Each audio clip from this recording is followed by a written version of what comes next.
Right there. And then it should be streaming.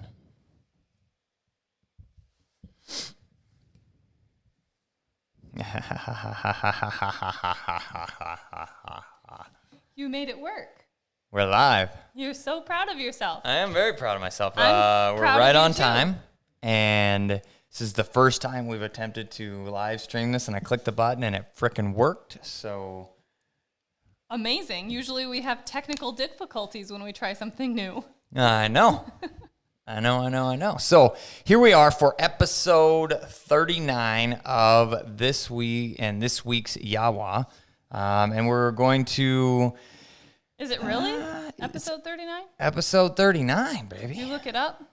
No, but I've got a guy for that. So Silas said it's episode 39. Okay. Well, I Which is what I pre-labeled everything. So now if it's not episode 39, we're totally screwed. okay. But we've got something really fancy for tonight. One of my good favorites, Buffalo Trace. Simple, elegant, beautiful bourbon. Also, this is a single barrel select from Harlan Wheatley. What do we? Sorry. Hey, I specifically asked you if you had your phone on Do Not Disturb before we started this. I know, I was And you're just- listening to Christmas music? No, I was trying to see if you're right on our episode, so. Buffalo Trace. It's a single barrel store pick, if you will. And it looks like we do have a few people already bebopping in. Oh, so, awesome. Hello, folks. Now, I've got, those are popping up there where we can kind of read the live chat, but I can't see them because I'm like 27% blind. Yeah, I'm like trying to squint and get closer. So My eyesight let is also me fairly see. Can we scoot that closer? Well, it gets into this. It gets gets into into the the picture. frame. Then that's why Gotcha. it's that distance away. There's a reason for it. There's a reason. Here it is, right here. So it pops up at the top that we're currently live. Now, And can if I you click see on that bad boy, we're going to turn the volume down. But we can see. Howdy. Hey. Hey. Hi, Kelly. How are you this evening? We've also got East Bay Signing Services. Yay. Congrats, guys. Love Olive's That's mom. Olive's mom and dad. Aha. Yes. And then Eddie. Hello, guys. Mitchell. Hello. How's it going? Thanks for tuning in. Yep. So Awesome. everything is That's rocking and working. rolling. That's working too. Love it when stuff is happening and doing its thing. Turn I'm the damn turning it. volume down. I'm turning. I just did. Dang it. Oh, we got hello from Kentucky. We got a thumbs up. We got a I'm drinking Buffalo Trace too. Cheers, Ryan. Woo! And I'm drinking Constant Comment tea since I'm pregnant and I can't partake of the alcoholic beverages right now. Yeah, probably better not to. I do have a quick question there, Ryan. If you are also drinking Buffalo Trace, there's no past tense in that. How do you drink it? Aside from pouring it in a glass and then pouring it in your mouth, do you have ice, a little water? What do you got going? We've got some South Carolina represent. We got Justine says Louie and Penny are doing well. Awesome. Thanks for checking in. Heel from Mississippi. I'm guessing that's supposed to say hello. Then we've got cheers from El Salvador. How is that pointer doing, Enrique? Love your training videos. Thanks for sharing. Awesome. We got quite a few people tuning in, which is fantastic. So what we're going to try and do, and if we can make this happen, I know 100% it's going to be tough to be live every single week. We do travel a little bit, but it would be kind of cool to be able to move this to more of a live feel where you can actually interact and we can throw some questions directly from this. and pull like... I pulled some questions from some previous YouTube comments like we have been in the past for YAWA questions. So until we get some questions rolling in, which just because you ask a question doesn't mean it's going to get answered. We're going to try to get to as many as we can, but we are going to answer your questions, whether they're commented again on videos or in this live chat. So... Yeah, baby. He says with a cube of ice. Now, big cubes or with a single cube of ice? That's a good question, but either way, I like it. Okay, you want me to ask? Yeah, let's go ahead and jump right into a question. I want to start with saying one quick thing before we 100% get rolling. Okay. If this is your first time to the channel, guys, or this is the first time that you are finding us on the YouTube, definitely hit that subscribe button, give us a thumbs up, and bebop over into the insane collection of training videos that we do have. I think we are, what is it? Does it say on our channel somewhere how many videos we've done? Is that what I don't know. I mean, we're north of 200-300 this year alone. Somebody else was giving me information on that, but so anyhow, lots and lots of videos, lots of training series. Yeah. We have quite a few series rolling through. We have hunting videos. We have all kinds of stuff in there just for you folks.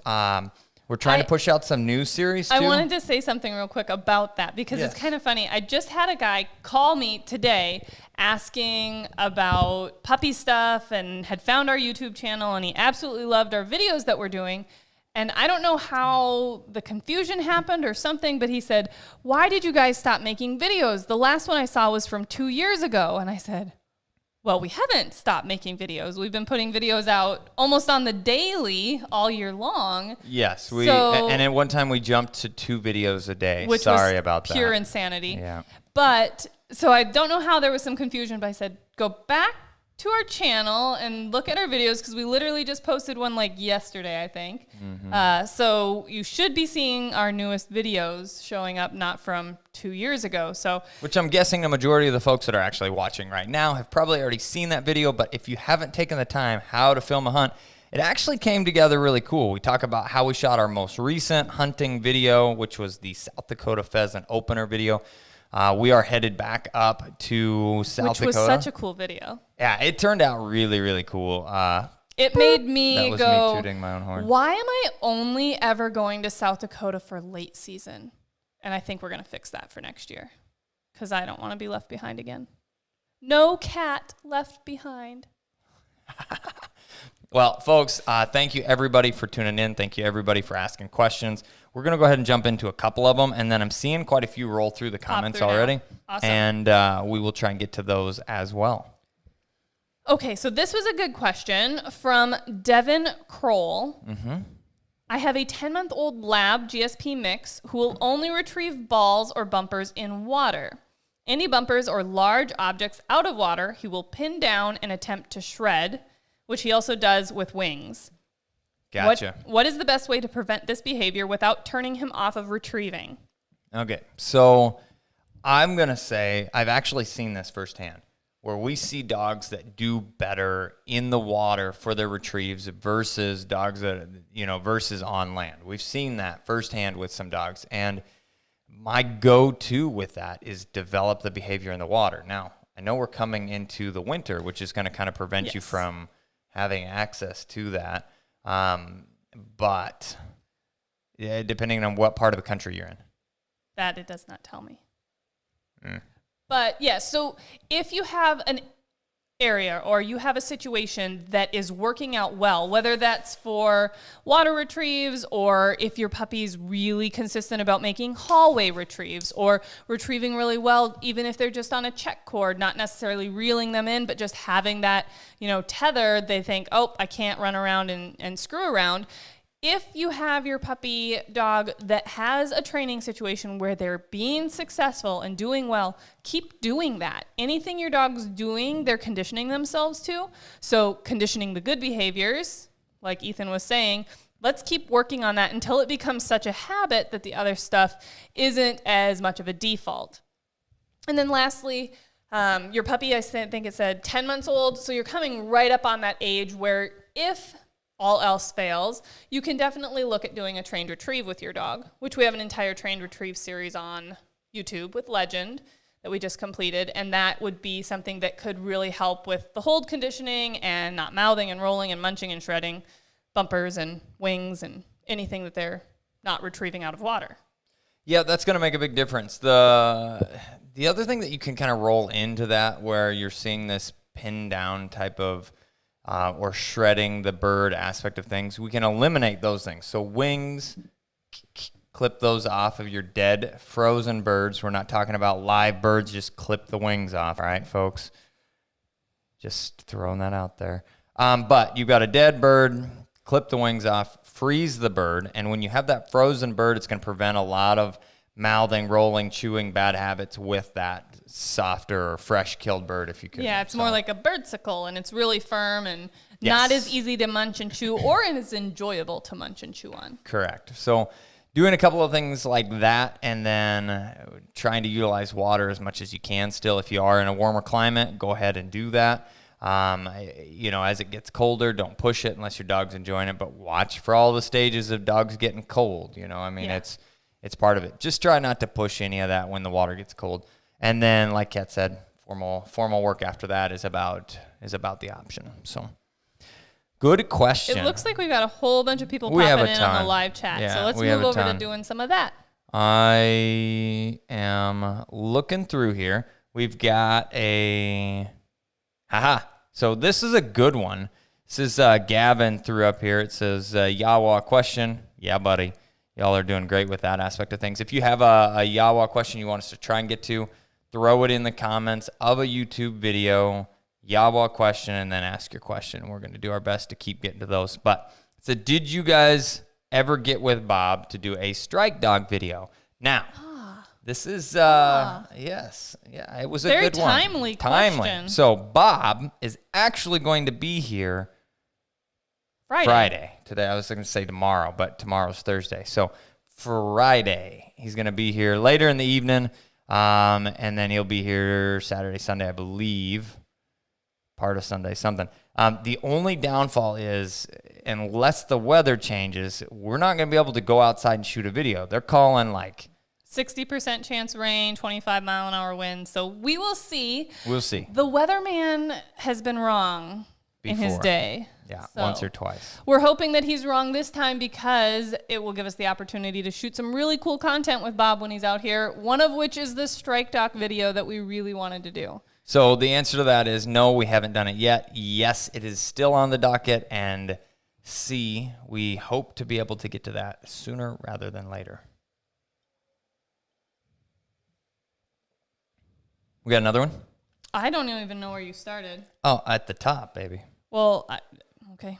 I didn't even see the question you just asked, so. Oh, okay. There's a bunch of them in here already. I didn't start at the top. Oh. I started kind of in the middle. Okay. Okay, so this says, Roxanne says, hi from Connecticut. Did you ever deal with postpartum issues in a bitch? Or female dog, for that matter? The real answer with that is I don't think that we ever have. I've heard of... postpartum issues, yes. So postpartum issues would be any issues... I was thinking depression. I was like, sorry. Postpartum depression is like what you hear about with moms a lot. Right. So postpartum issues can be things like mastitis, which we have dealt with in the past. We've dealt with a female that had milk fever, low calcium. Those are probably the two major ones. We've never had a female. We've heard of dogs retaining placentas and getting infections, like pyometra or something like that. We always check temperatures, and that's the on the daily right now still through that first couple 2 to 3 weeks there. Quest has got her puppies on the ground right now, and they're doing fantastic, by the way. Yes. But we check for all of those kind of things by daily temperature checks, and then monitoring normal behavior as far as food and water intake. So as well as Checking their teats over really carefully, making sure that they don't have any hard, firm lumps in there, and that they're, expressing still white milk. So yes, we have had issues, and being on top of them and catching them quickly is really important. With mastitis, definitely can be pretty dangerous for those females. And then also with the milk fever, that's pretty scary too. And with all those issues that we've ever had, getting on top of those issues quickly is what's really important. Absolutely.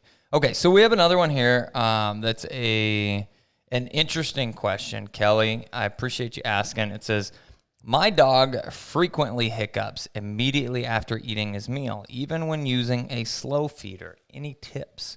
Okay, so a couple of things. That hiccuping is probably being caused by extra Excess air. Yep. So one of the best ways that we've found, even if you've got a dog with the slow feeder type, I don't know what specifically you're using, because we actually put a video out on multiple different ways to kind of help dogs through this, but the one that I would recommend in your specific situation would be floating the food. So you put just a little bit of water on, kind of enough to barely cover the food, and that's really going to slow them down. It's going to require more lapping and less gulping. Less gulping. Yep, absolutely. And I think that if you did that, you should have no issues with the hiccups moving forward.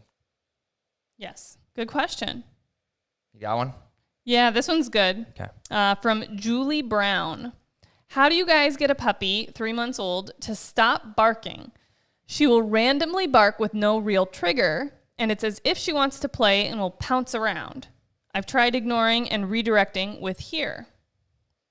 Popping around all nimbly bimbly. So I like nimbly bimbly. Name that movie. Come on, this is an easy one, folks. That is an easy one.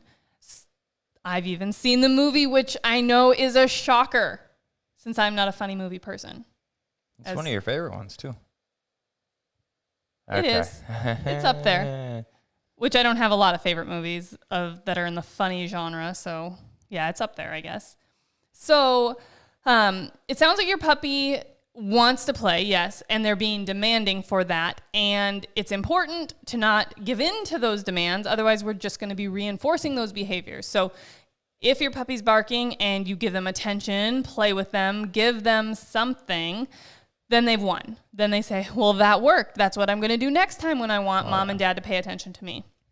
So things like redirecting their focus and getting them focused on maybe a training session or having them kennel on a dog bed. Your puppy's 3 months old. You can definitely start with some of that place training with your puppy, even to the point of starting like vibrate conditioning to go on a dog bed, and that can really help redirect that focus. A lot of times we get this question, and it seems like those puppies are exhibiting those behaviors in that overly tired stage too, where they're exhausted, just like a toddler, and they get like all round up and wild and just feisty and fussy, and it's like, okay, buddy, your time for bed. Yeah, and so I don't know. I mean, this is one of those that I think that little puppies are so much more like children, and getting to see a child now that we're raising a 2-year-old, a child, which it was Aiden's 2-year birthday today. I just have to throw that out there because, happy birthday, I'm buddy. a proud mama. So we celebrated his 2-year birthday today, and we definitely have a 2-year-old on our hands now. He tries to throw fits and things like that, and we have to redirect and work through it and let him know that that's not okay behavior. Absolutely. We got a couple really good ones here, and Okay. I do want to say right off the bat, Nick, you're on top of it, big dog. Super Troopers is the answer. Yeah, buddy. It says shared to Facebook. Hey, thank you, Chris. Should get some more Okies watching. Okies are my favorite. Let's see here. I had one popped up right here. Okay, so Nick, and you knew the answer, so this is fantastic. Nick, Your reward for getting the we'll answer answer right. your question, baby. It says, do you ever offer any training / handlers clinics? And the answer to that is yes. We put on several this year, and they all sold out, and that was kind of a big wake-up call for the fact that we need to maybe do more, or we need to open them up or set them up for more early people. spring, we had to cancel a couple just because of the whole COVID thing. So those got rescheduled. And hopefully next year when we're starting to reschedule the training seminars and things like that, COVID will be a thing of the past for us all and make that a little bit easier for groups to get together. Absolutely. So the big thing with that, though, Nick, and anybody else watching, our training seminars, we post those in our newsletter, as well as we post them other places, but there's kind of an on updated our website. running. On our website, too. Yep, they're also on our website. So we'll mention the first thing that I was saying, and then we'll throw in all the things. Anyhow, you can find them in our newsletter, or you can find them in our store, on our store, which, by the way, we have an online store, but it will say in there training seminars, and you can click that, and it will show the available training seminars, how many have available spots. So all of that can be found there. Now, moving right past that, we had here, YAWA question, what ounce shells do you use in the TriStar semi-auto shotgun? And that was from Chris Howard. Chris Howard, thanks for the question, buddy. As far as what I'm shooting, most of the stuff that we train with, our target loads, are going to be 1 ounce. They're a little bit heavy for target loads. A lot of times you can find like a 7/8 ounce or something like that. But they are all 1 ounce. And then as far as our hunting loads go, they run like an ounce and an eighth or an ounce and a quarter. I'd have to double check. But I pretty much shoot from a hunting standpoint out of a 20 gauge, almost exclusively 3-inch shells. I am happy to take the smaller gun, if you will, and that, over versus the 12 gauge, it's lighter to carry, it's easier to have around, but I throw as much extra in there as I possibly can with the packing the 3-inch shell versus the 2 3/4. And we have a really cool, I got the stuff in, so we've got a really cool video potential coming up for this later this fall, and it's going to be the differences between, I think they're like like a 70-cent shotgun shell, which is going to be your standard steel load, and then about a $2.50 shotgun shell, which is going to be bismuth, so a heavy or metal type of load. And then we've got tungsten, and those tungsten rounds run like, I don't know, $4.80, $4.90, almost $5 a pop. So we're going to do a little comparison on some patterning and then kill power out of those. All of these coming out of a 20 gauge again. So we got the opportunity to go on a hunt this spring. It was January of this year, right? So, yes. Almost a year ago. Almost a year ago. So we're going to get to go again in January, try and shoot some big honkers in the face. And we do all that with a 20 gauge. Some people say you can't, whatever. We do. We did and do. We do. You just got to shoot right. I mean, that's... Yeah, you can't be taking a bunch of body shots and expect to... Well, as close as old Fox gets them in, you can take body shots too. It doesn't matter. But anyhow, we will be shooting with the 20 gauge, those 3 different rounds. I'm going to try and make a comparison video so you guys can see, is it worth spending the extra, or can you shoot the steel, which that Kent Fast Steel 2.0 is one hell of a round, especially for the price. But when you get into some of those heavier metals, are they really better or not? We'll find out. So I've got a question. Well, actually, it's not my question, but I'm going to read the question. How's that sound? There you go. This one is from Jake Gullickson. I'm getting my first GSP in January. What order do you work with the cues?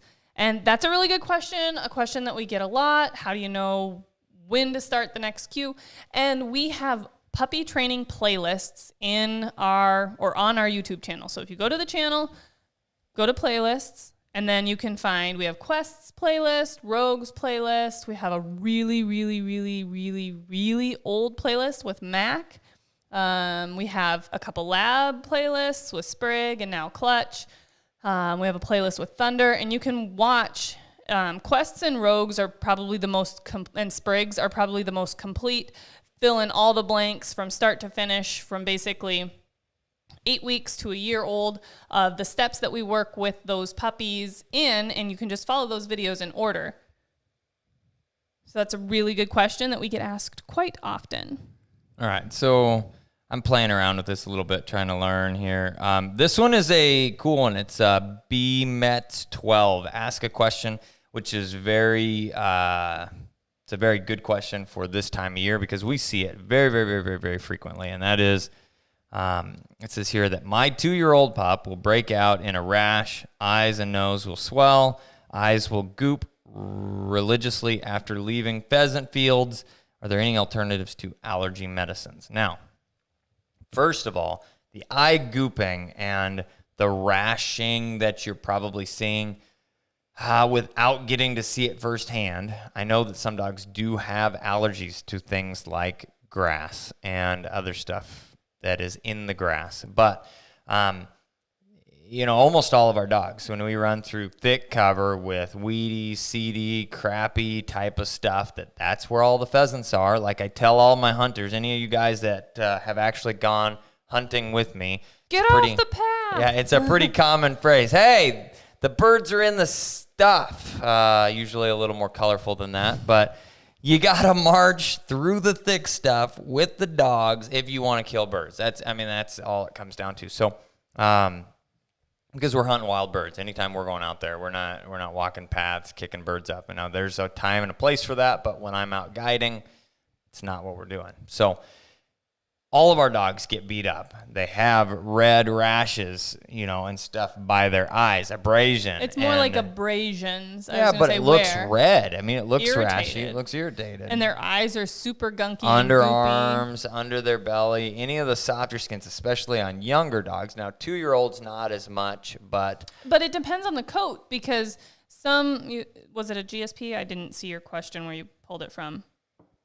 Right here, it says my 2-year-old pup. Okay, so we don't know what breed, but some dogs aren't as well coated and don't have as good a coverage on their chest and underarms and, groin area, and they get really beat up and really raw, especially in that thick, hard cover that's really tough on them, or even in the snow when you get a little light crust on the top there that they have to break through. That's really abrasive to their skin and can really irritate it.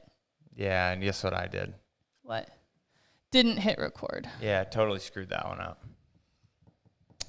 I don't know if you can extract the audio from this, but maybe YAWA episode 39 will not actually be a podcast because there's no audio.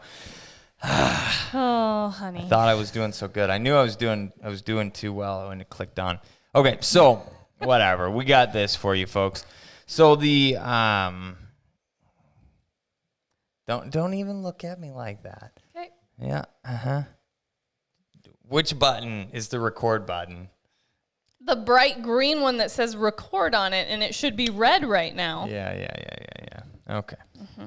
Anyhow, so let's say if it's just standard type of stuff, it's not that abnormal for you to get goopy eyes or the dog to get goopy eyes and have some rashing and abrasion and red and irritated areas after hunting thick cover, especially if they're not, they're not ready for it. I would say 2-3 weeks in, they stop getting quite so beat up because their skin toughens a little bit or something. I don't know, Yeah, but if it truly is allergies. Yes, there is a thing outside of allergy medicine. If you're giving allergy pills or something like that, that would be, what is that called? Apoquel. That's what it's called. It's an injection. It came right to me. Apoquel is you talk to your veterinarian, you can't buy it over the counter or anything else. Talk to your vet about Apoquel shots. If it's truly allergies and it's pretty bad, those Apoquel shots are going to make a huge difference for you and for the dog. I mean, they'll be so much happier. They last a long time unless the allergies are super bad, but you're talking one shot every, I think, 3 to 4 months. So it makes a big difference. But that would be definitely a conversation to have with your vet and say, hey, are these allergies? Yes, they are. What about these Apoquel shots this guy off YouTube told me about? Next question from VR Melco. It's winter in Alberta, Canada, and we have a 14-week-old wire hair pointing Griffon. My question is about water retrieve intro.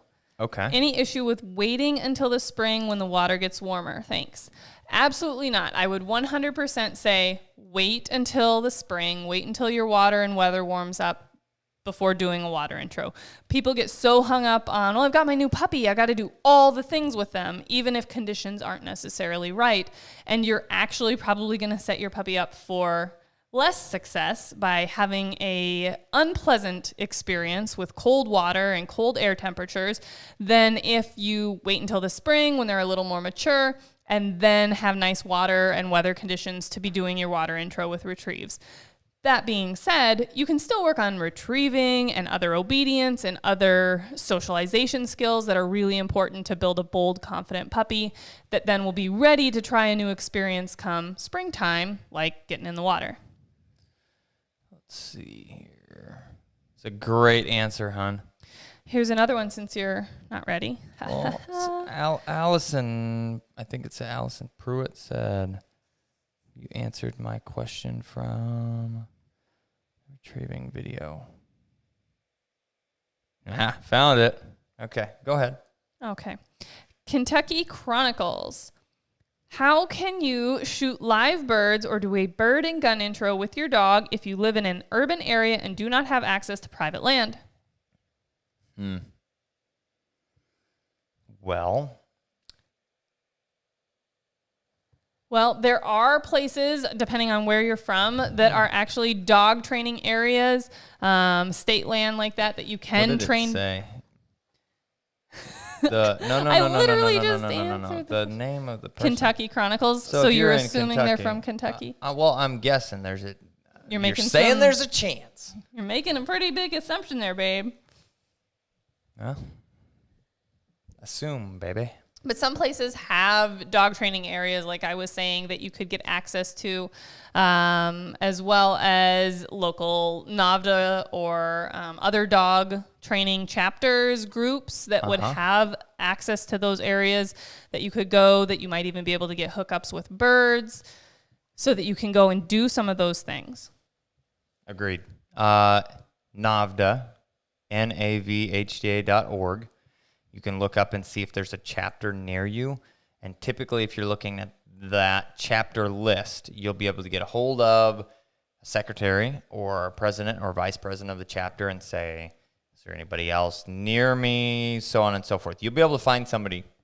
It's a pretty good group of like-minded people that are willing to help out and network and get together to work dogs because everybody loves their dogs and this is a hobby for them a lot of times, and having another friend and another person to go out and train with is awesome.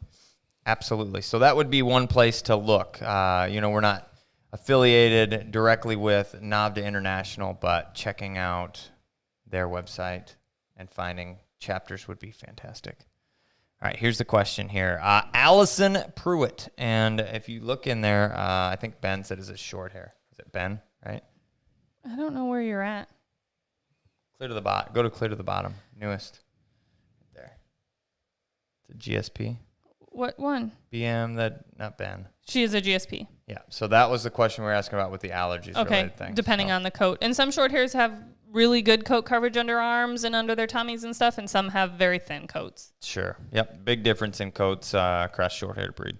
All right, Allison, you ask, have you got to my question that you listed as YAWA question on one of our more recent videos, which was Clutch's update? And the question is, my puppy is an English setter and was actually the biggest one in the litter. She has grown so much really fast, and we have a small dog, a mountain feist. Sweet. Feists are so cool. Who is very small and getting old and has lost energy / his puppy spirit. How can I teach Lacey, my puppy, to be more calm around him? At this point, she's kind of able to stand over him and walk. He can walk through her legs. Also, my older dog is very protective and snaps and growls at anyone or any animal that comes around him. Well, he's kind of he's kind of got that personality packed in. He's got little man syndrome. I mean, he's a feist, for goodness sake. But it says here, comes around him and ourselves when we are just playing or sitting on the couch with him. How can we stop this behavior? Thank you for your time, effort, and put into the videos as well. By the way, my puppy has learned so much from your videos. Video idea, can we meet all of your dogs? I would love to see them, especially because they look different and are different ages. Have a great day. Awesome idea for a video. I like that.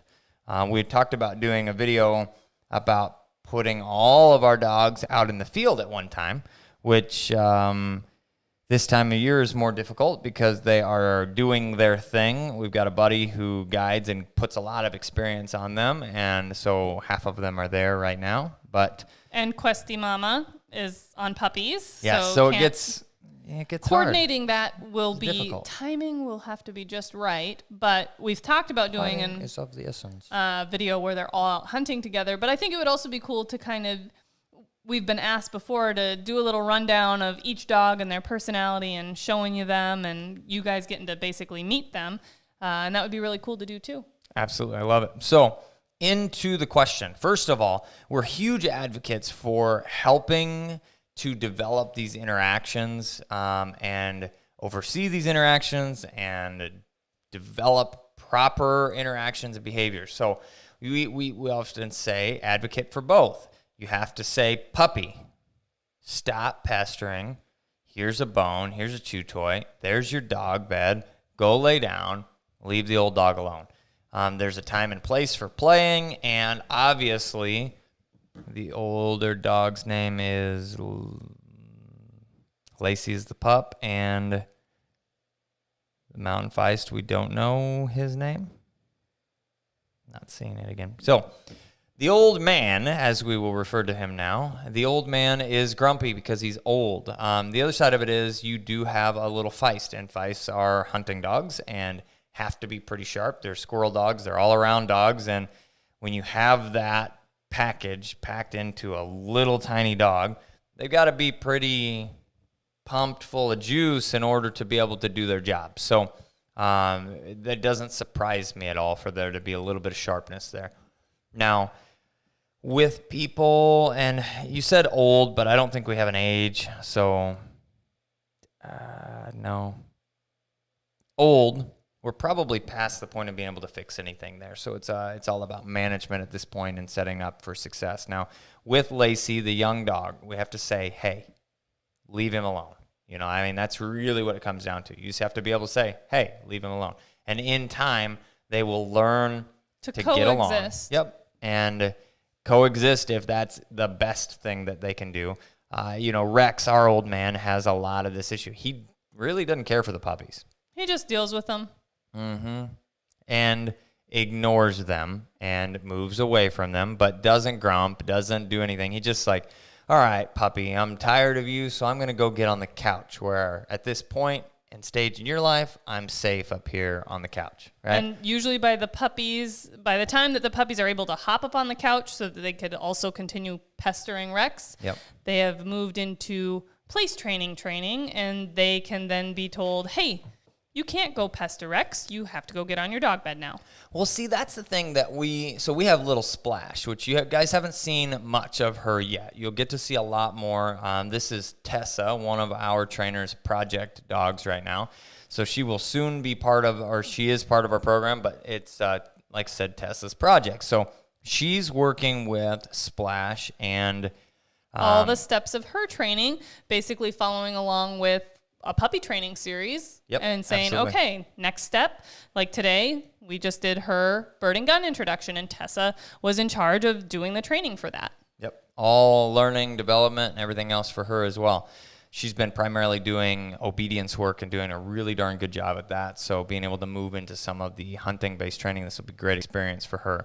And who better than to try it out on than one of our dogs? So Splash, though, has been spending a little bit of time here with us the last few days, and she is working on place training. She's doing collar condition. Really well with it. Yes, and she's learning how to stay put. We're putting a ton of emphasis on duration through distractions, which distractions would include coming and going, while somebody is still staying and watching, but that excitement of leaving the room and getting up and moving and doing all of those things. Yeah, So, and having other dogs around, Grandpa Rex, or having Aiden who goes up to her, pets her, and then leaves her, and all those and distractions. runs around and giggles and does 2-year-old boy things, Yes. right? So incorporating that into Lacey's training is going to be very important. It's going to help to regulate the interactions as well as give the old man, as he is to be referred to, his own space. I mean, that's a big thing. The other side of it is eventually they'll either learn to coexist or they will learn to like each other, and they'll come to terms on what that means for them. The other side of it is you got to tell the old man, hey, quit being a turd. You got to be able to step in and say, don't be grumping now, move along, go off and do your thing. Yep. Yeah. So we've got to advocate for both. You can't just get after the puppy or just get after the old dog. Put them in situations where they can both be successful, and if they aren't successful, help to redirect focus to better things. Yes. Great question. So this is a follow-up from Roxanne Ritter about the postpartum issues with some of our females. Yep. She says that they're not having mastitis. The dog, she doesn't want to clean the puppies. She's nursing fine. She doesn't want to clean the puppies. No fever. So, depression. Let's touch on that first. So what are you referring to as depression? I need you to throw that in there. I'm very curious. And this may be, honestly, if you don't think that there's no fever, you don't think there's anything immediately wrong that you need to be talking to a vet, this may be a conversation that really needs to be continued on Patreon. Because I was just going to say there's so many other parts and information that we need, whether this is her first litter, if, mothering instincts can also be genetic. There's How many puppies do we have? Yeah, there's so many details. At this point, what's her name? Roxanne. Again? Roxanne. What I'm going to recommend, and anybody else that's watching doesn't know, we have an online dog training community, and we get to those questions on the daily. Sometimes it slips just a little bit to that, but I mean, it's pretty much every day we're getting all of your questions answered right there on Patreon, and we can go back and forth with the specifics on these and kind of work through those very specific questions. But that's patreon.com/standingstonekennels. And if you hop on there, there's different levels. So you can just ask us questions. You can send videos of training sessions or of what's specifically going on here. We can do the VIP tier, which involves the ability to set up phone calls. That works better for some people. And then the top tier, which is actually the most powerful tier of all. We set up a video chat. We use Google's video chat program the most often here. And when we do that, I get to live watch a training session or see what's going on and give you direct feedback at that moment. It's like, whoa, stop doing that. Or, yes, that looks perfect. Or, even though this doesn't look right, it is right. Keep going down this path. Look at that. You made it, and we need to end this session. So giving that direct feedback really, really, really helps to improve your ability to continue to grow with your dog, as well as our ability to answer your questions, because we're able to get it so much easier for me. All the information that we truly need Yep. to answer those questions. And it isn't just for people that are looking for puppy training or dog training help. It can be advice for breeding information, because we've bred a lot of litters. We have a ton of experience with issues that come up, not only with moms, but with puppies. Yep. So anything that you guys really need help with that we can provide our experience and advice to, you can ask us and reach out to us on Patreon with. Yes, Roxanne, that's where I would jump that. All right, have you got another one in there? Nope, not yet. Let me pull here. Oh, this one's directly to you. Oh. It says, Chris here said, Kat, you can laugh. Yes, my fiance hollered, are you watching The Guy with the Pink Gun again? LOL. Well, yeah, baby. You've got a fan, honey. Yeah. Speaking of Guy with the Pink Gun, this is something that I said that we would announce at 50,000 subscribers, and that happened while I was out of town. So we are there at the 50 plus mark. 50K plus mark, and that means that y'all are owed the story behind the guy with the pink gun and the pink gun itself. So be looking for its it'll own be featured video. It couldn't share with the YAWA. yeah, I tried to add it here. Blame Kat. You can throw that in the comments there. Kat, we could have got the information tonight, because that's what I was going to do. I'm the fun sucker. Yeah. Somebody's got to be the fun sucker in this relationship. Exactly.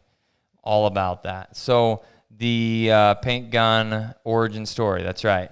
The origin story of the original paint gun will be coming out very soon to a YouTube channel near you. Well, our YouTube channel near you. Yes. What else we got? I'm reading. Come on. I just bought you some here's time. one. Harrison Agrusa. How well can a puppy learn to hunt from a well-trained dog? I've got a 4.5-month-old Weimaraner that I'd like to hunt with my dad's 1-year-old well-trained Weim. They are half siblings. So this is a good question. We have some prerequisites that we recommend that should truly be requirements before you take your puppy hunting, which include a bird intro, a gun intro, and being able to recall your dog back to you. The old dog was Rocky. Rocky loves Emily. The Feist. Rocky loves He'll be 10. Emily. Rocky Gotcha. loves Emily. Continue. Anyway, so those prerequisites would be bird intro, gun intro, recall to get your puppy back, and then a few nice things that we have an entire video talking about these things would also be maybe having some pointing experience, get your dog on some launchers, doing a positive pigeon drill, something like that.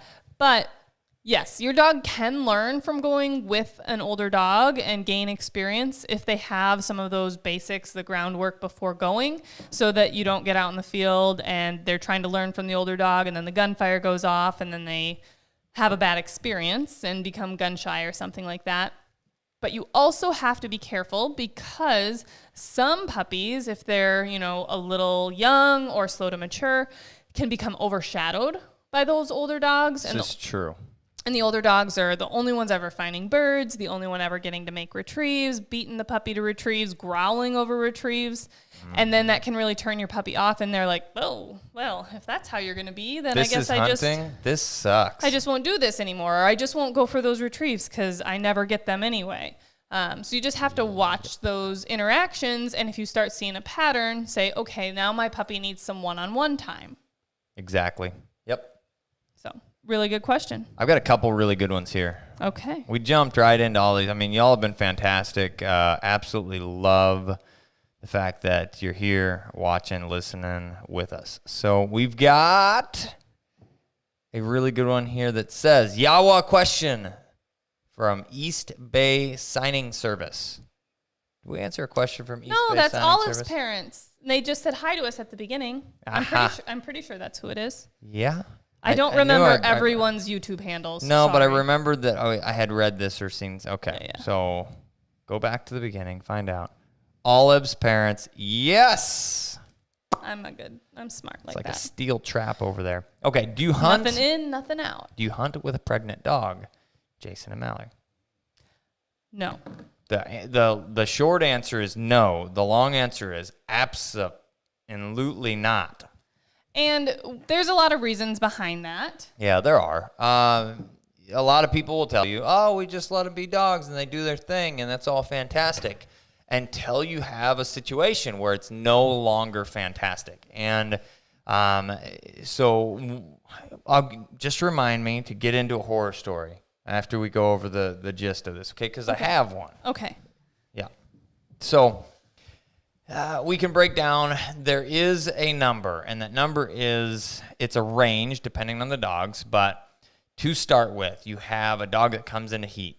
Their progesterone levels rise, which kickstarts ovulation. The ovulation wave happens. They dump eggs. Fertilization happens. You are pregnant. Dog is pregnant, right? Or you are. I don't know. No, the dog's pregnant. I can't get pregnant. But I can. The oh, shoot. Silas isn't going to edit this, so you can't throw the little twinkle in my eye. God dang it. Dang it. Live videos anyway. Jinx. So, anyhow, so then the window is post-fertilization. It's like 17 to 19 days, give or take, depending on what you read. It's full attachment to the uterine wall. Okay. Of those little eggs, which are puppies. Fertilized eggs, puppies. Bing, bing, bing, bing, bing.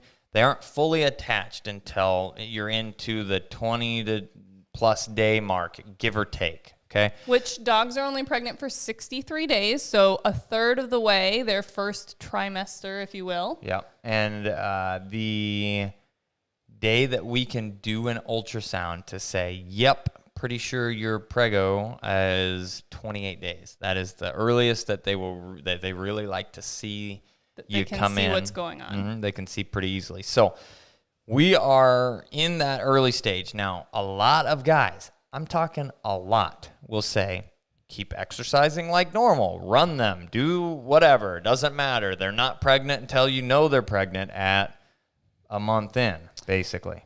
Right? Halfway through, give or take.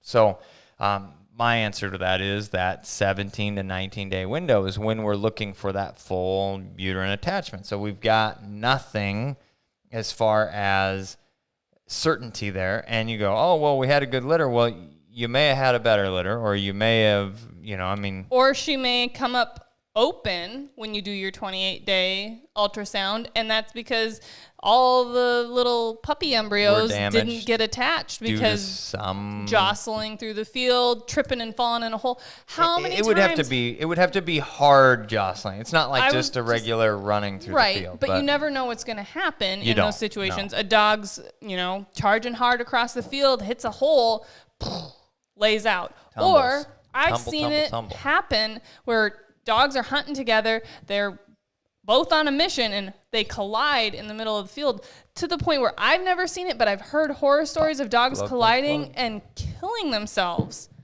What? And they're, colliding and just right. I've never even heard this. This is news to me. I see dogs run into each other all the time. You always wonder. Yes. But like a dog broke its neck or something. Something right? like that. One of those completely crazy traumatic incidences that are not normal. But if a pregnant dog, or hopefully pregnant dog, got ran into like that, it could easily abort that litter, basically. Okay, so then we get to the 30-day mark, and that's when we know, bingo, bango, Sparky got it done, right? And you move past that into now we take real good care of the dog, or continue running them, depending on who you talk to. And what we do differently, though, is once we know we're for sure pregnant, that 30-day mark, that's when we start to increase food just a little bit and monitor. That's what it comes down to. Then in that last about 5 days to a week, we start checking temperature twice a day. We're looking for a drop in temperature to in the 98-degree category, which typically says within 24 hours, labor begins. And it can drop a little bit early, sometimes pretty abnormal, but it has happened to us where you're like 10 days out or 7 days out and it drops. Most of the time, short hairs come in that 60 to 63-day window. But temperature drops, you have your puppies, so on and so forth. Everything happens normal. Now, it's funny that you said that about dogs running into each other, because it never ceases to amaze me how, no matter how big the area is, how big the field is, you've got this giant 30, 40, 50, 80, 100-acre property. You're running dogs all over the place, and they happen to be cross paths and run into each other. It always happens. I would say when we're running field dogs, every week it happens. Dogs run into each other, maybe more often than that. It's all the time. And we run dogs a lot, but we do. But they just run into each other. I don't know why. But anyhow, so the horror story that I said that I was going to talk about is specifically what you mentioned, and the dogs were just running around in the backyard, which is something that we also prevent happening. We have a little backyard and we have multiple dogs. When the moms are pregnant, they start to do their going out on alone thing. You know, I mean, it's because even then they can get clunked into by one of the other dogs. That's the horror story. The female was like 50 some days pregnant and running around the backyard, got T-boned by one of the other dogs, and she ended up delivering the puppies because of the stress or trauma or something like that, and all of them died.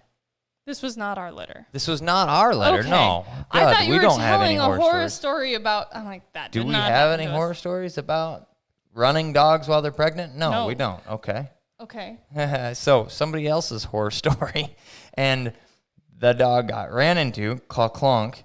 And aborted the litter. Yeah, bad deal. Yeah, definitely. At day 50-something. And the puppies were, viable. They looked like puppies, but they weren't ready to be born. You not know what viable. I mean? Yeah. So horror story, right? So no, we keep pretty close straps on. Light walks on lead with mom down the driveways. Great. Continue exercise activity. But no free running. It's just too many things that can happen. Too many variables and unpredictable situations. 100%. Yep. Great question, though. Absolutely fantastic question. Okay, so this was another one that I have. You have one? Go for it. It might be the same one I have. Ryan McManus? No, that's not the one I had. Okay, what do you got? Captain Hiltz. Okay. Go for it. What's your opinion on an all-raw diet and a breeder that includes that as a requirement in their puppy contract? So, first of all... Whoa. Second of all... First of all, whoa. Second of all, whoa. Third of all, I want to know who this breeder is. Throw it in the comments. Send us a copy of the puppy contract. No, just kidding. No, just I want to know who the breeder is. This is insane. That's an interesting comment. Like, I've heard all kinds of requirements as far as like have to be kept on this supplement for 12 months or they won't guarantee you the hips, or through 24 months you're popping these like powder pills every single day. These vitamins. Vitamins, yeah. Anyway, so our opinion on feeding raw is that we're going to create a video. We are, but the short of it is feeding raw is a labor of love, if you will, because there's a lot that goes into making sure that you have the proper portions. It's a labor of love or disaster waiting to happen. Let's go with that. Okay.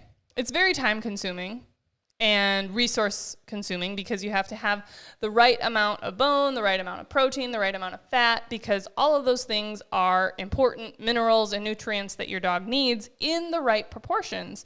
And if you don't have the right proportions and you're just feeding raw and there are some calculators out there that really help break this down, but I'm talking flat work, okay? So imagine meal prepping for yourself. If you're on a very strict diet, counting your macros, right? And you're going to do all of your meal prepping every Sunday or whatever for the whole week, right? That's what you're going to be doing for your dog. So just be prepared for that. And then when you go on hunting trips or you do things like that, you have to have those raw meals frozen in coolers with you.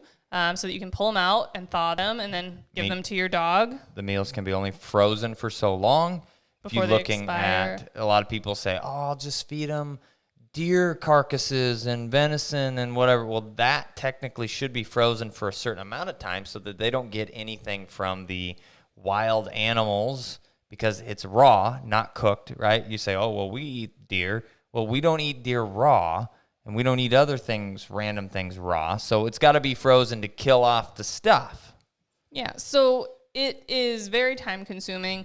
And very truly unrealistic for most situations for us on the volume of dogs we have, as much traveling as we do. Maybe if I had one dog, we'd try it. Right.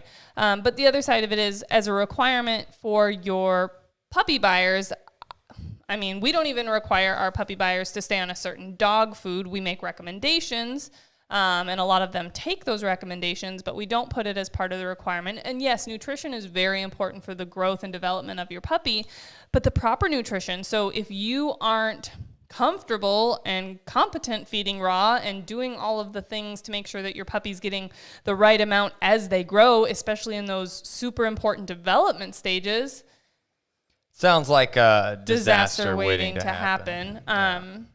Because we're feeding Eukanuba right now, and it is very well thought out, and there's scientific processes behind the nutrition and studies to decide how much fat, how much protein, how much minerals, vitamins that they need as puppies, and then how much they need as adults, and different formulas. And those things change as the puppy develops and grows.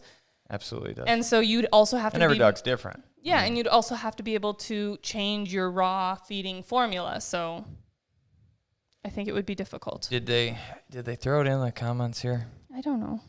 Who was the question by again? I don't know. I forgot.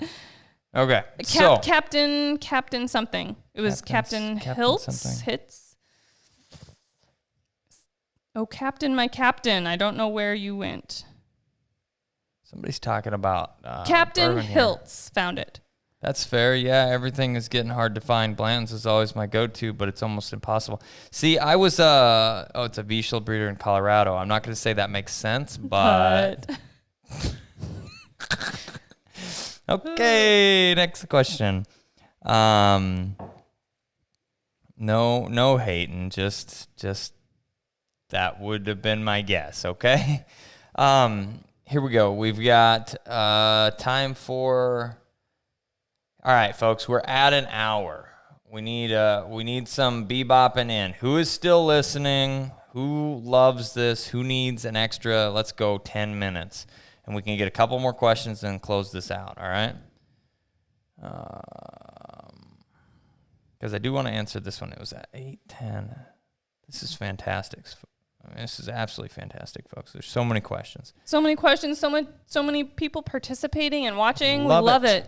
Love it, love it, love it. If you guys love this, throw it in the comments. We're trying to find out the best way to provide this info to you. If you've been following along with our YAWA over the course of the last 39 episodes, you've seen the progression and the change of how we've been doing it and what we've tried and what's worked and what hasn't. And we're trying to find the right thing that works for the most people. I can't say everyone because, it won't work for everyone. Everyone has different preferences, but. Throw it down below, please. All right, so it says, my wife would love to know. This is Ryan McManus. My wife would love to know more about GSP grooming, brushing, bathing process. Lots of nail trimming videos, but couldn't find much on cleaning, bathing, grooming. It's because it doesn't happen. I mean, but honestly, you get some shampoo. We usually get something that says oatmeal on it or soothing or gentle on the skin. And the dogs get baths when they stink. We actually have a recommended items page on our website. Yes, and we do. My favorite shampoo that we use is on there. And you can it's follow the sandalwood, that link. Right?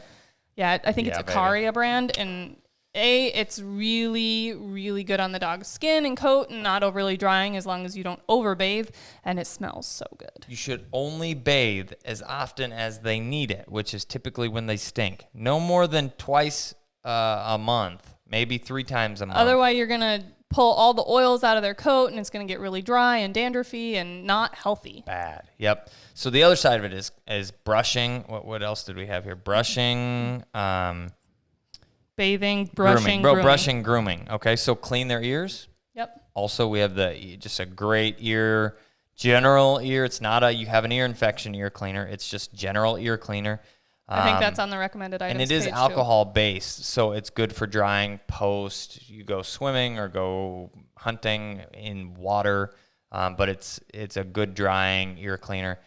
And then that's it. A towel to dry them off after their baths twice a month.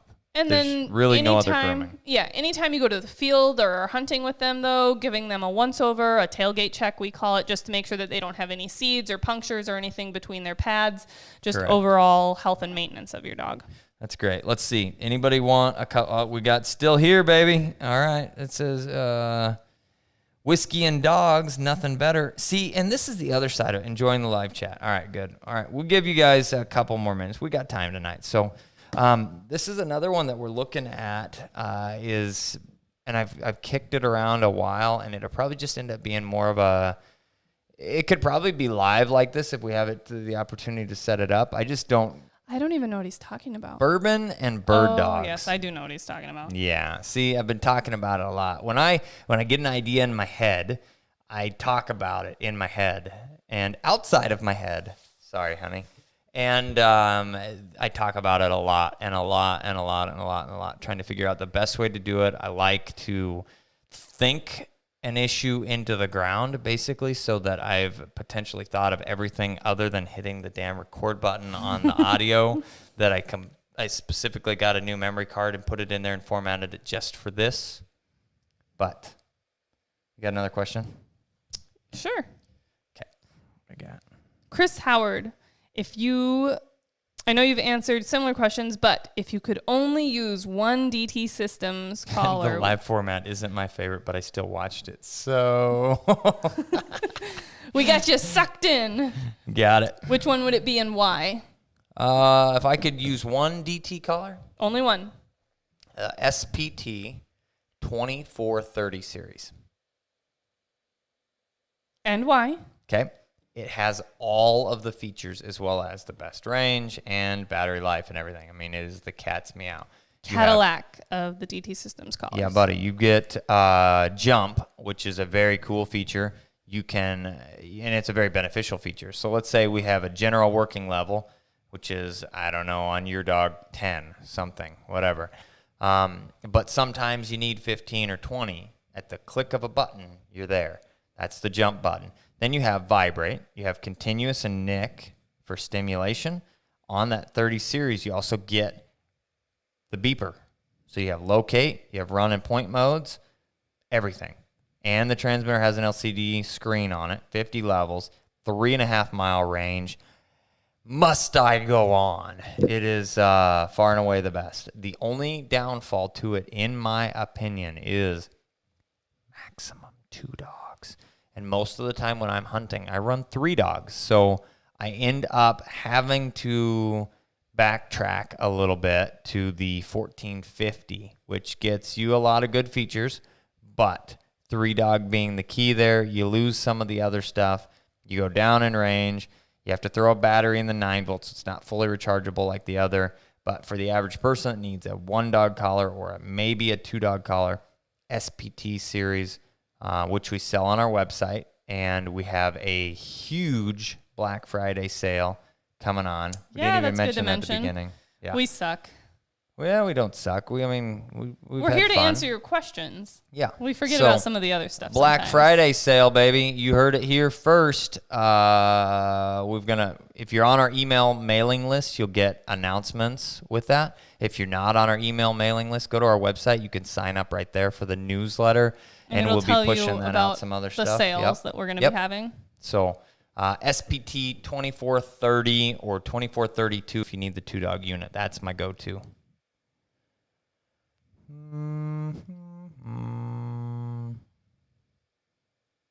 Anything else? No, I saw one else in here. Oh, where's the birthday boy? He is in bed, which is why we're able to do this live video. Everybody. There's lots of... thank you for all the happy birthdays to Aiden, by the way. Yes, and Michael Powlitz, I'm sorry. Like, you're outvoted 10 or 15 or 20 to 1 so far. Yes, bourbon and bird dogs love it. All right, so the bourbon and bird dogs, just to throw this out here, so my brainchild is on the interwebs for y'all. It would be featuring a specific bottle, which I have a little bit of a collection of different stuff. The problem is I need somebody that enjoys bourbon to sit here next to me and that is also not pregnant. About bulldogs. No, about bird dogs. That's what this is about. So I need somebody to sit here. Not you. I get that. There's a couple reasons. A, I don't really love bourbon at all. And B, I've got a good friend, but he got Mr. Stuckey did bird. If you search our channel, Bird Dogs and Bourbon, you can talk there. And we did kind of a whole barrage of tasting. And he's a good friend of mine, and he said he'd be happy to do it when he has time, which is not very often because he's busy farming. So.